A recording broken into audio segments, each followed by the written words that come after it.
샬롬 1월 20일 수요일 아침 묵상입니다. 오늘 말씀은 마태복음 5장 1절부터 16절까지 말씀입니다.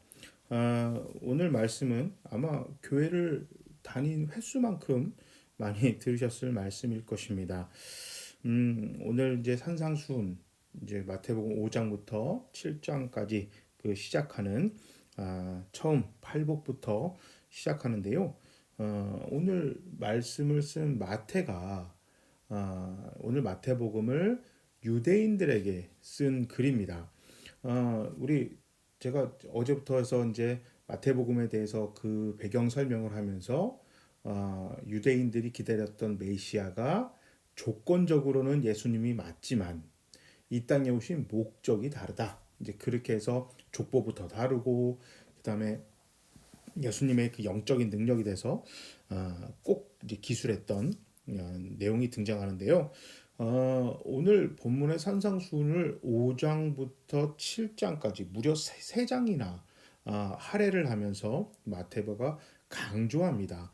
뭘 강조하냐면 당시에 잘못된 율법, 잘못된 메시아 사상을 바로 잡기 위해서 총 3장이나 이제 그 할애를 하면서 예수님의 그 이 땅에 오신 목적, 유대인들을 향한 예수님의 기대치 이거에 대해서 이야기를 하고 있습니다.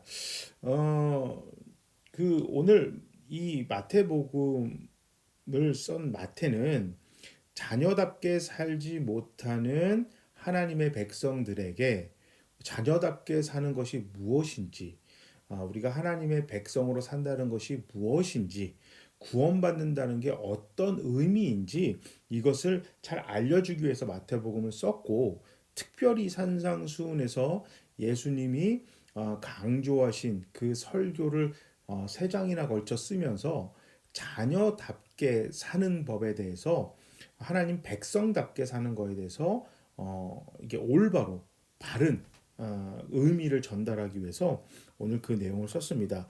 그래서 팔복을 보면 심령이 가난한 자, 애통하는 자, 온유하는 자, 의에 줄이고 목마른 자, 긍휼히 여기는 자, 마음이 청결한 자, 화평하게 하는 자, 의를 위하여 박해를 받는 자 등등 이 땅에서 하나님의 자녀답게 다른 사람에게 선을 베풀며 사는 사람들은 하늘의 상이 크다. 이 땅에서의 영광과 이 땅에서 부귀영화보다 하늘의 상이 크다. 예수님이 이제 그 이야기를 하고 있습니다. 아무래도 모세의 율법을 잘못 해석해서 그 모세의 율법을 글자 그대로 문자 그대로 지키다 보니 너무 이렇게 닫았죠. 주변에 대해서. 그다음에 외골수적으로 됐고 이방인들을 배척하던, 그러니까 다른 사람에게 하나님 복음을 전할 생각이 전혀 없는 거예요.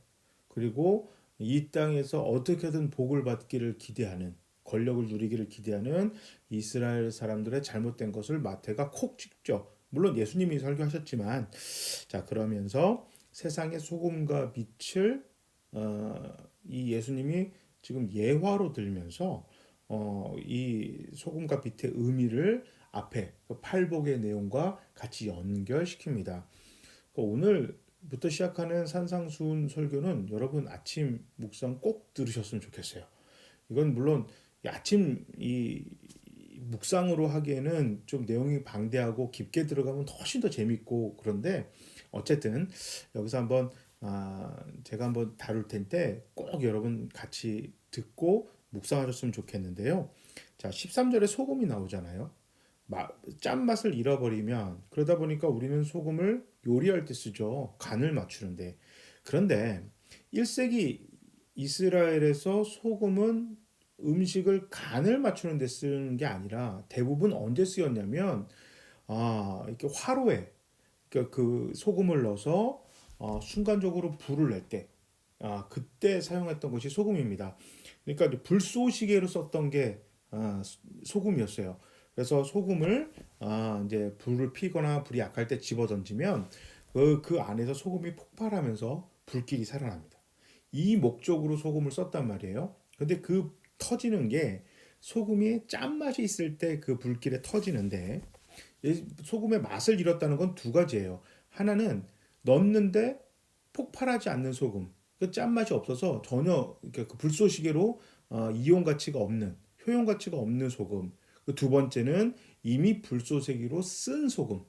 들어가가지고 폭발이 다 난 소금. 그럼 어떻게 하겠어요? 쓸어서 버리겠죠. 그리고 아무런 소용이 없는 겁니다. 폭발하지 않는 소금은. 바로 그 이야기를 하고, 이제 두 번째, 14절의 세상의 빛인데, 등잔을 켜서 그릇으로 덮어놓지 않지 않냐. 이게 무슨 의미냐면, 요즘 전기로 하면, 이제 밤에 들어와가지고 전기 불을 켰는데, 아니, 불이 안 들어오는 거예요. 봤더니, 그 위에 그 천장에 있는 모든 등들을 암막 커튼 같은 걸로 다 막아놨어요.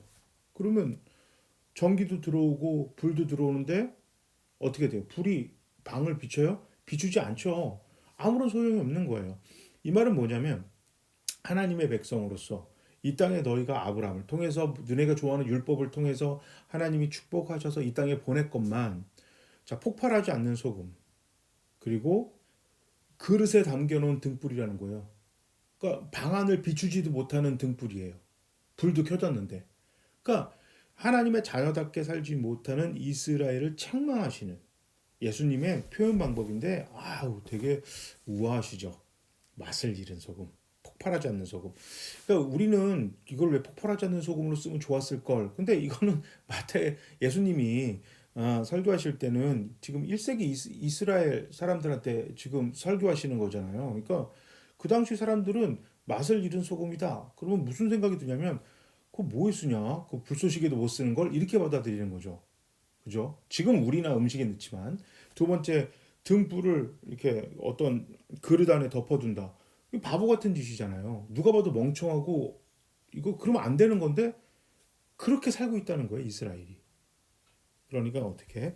아, 너희도 빛을 사람에게 비춰라. 선한 행실을 보고 하늘에 계신 아버지께 영광을 돌려라. 이것이 오늘 본문에서 마태가 유대인들에게 꼭 해주고 싶었던 예수님의 설교의 가장 중요하게 핵심 포인트였고, 뭐 다른 그러니까 이제 뭐 누가복음, 뭐 마가복음에는 없어요. 왜냐하면 그 사람들은 율법에 대해서 알고 있다 해도 이스라엘 사람들만큼 진지하지 않기 때문에 자 우리 교회나 우리 성도가 불쏘시개 역할을 못하는 목적을 상실한 소금인지 아니면 그냥 우리만 좋은 그릇 안에 담겨놓은 등불인 건지 한번 이 시간 진지하게 고민해보고 우리가 잘 마음을 잡는 그런 시간이 됐으면 좋겠습니다. 제가 한번 기도하겠습니다. 하나님, 불쏘시개의 역할을 못하는 소금이나 그릇 안에 담가놓은 등불은 소금이나 불로는 존재할지 모르겠지만 전혀 도움도 안 되고 결국 버림을 받습니다. 우리 교회와 성도들이 이 땅에서 세상의 빛과 소금으로서 불쏘시개 역할을 또 어두운 곳을 비추는 등불로서의 역할을 잘 감당하는 우리 교회가 되게 하시옵소서. 우리 주님 예수 그리스도의 이름으로 기도합니다. 아멘. 자, 모두 오늘 하루 힘냅시다. 샬롬.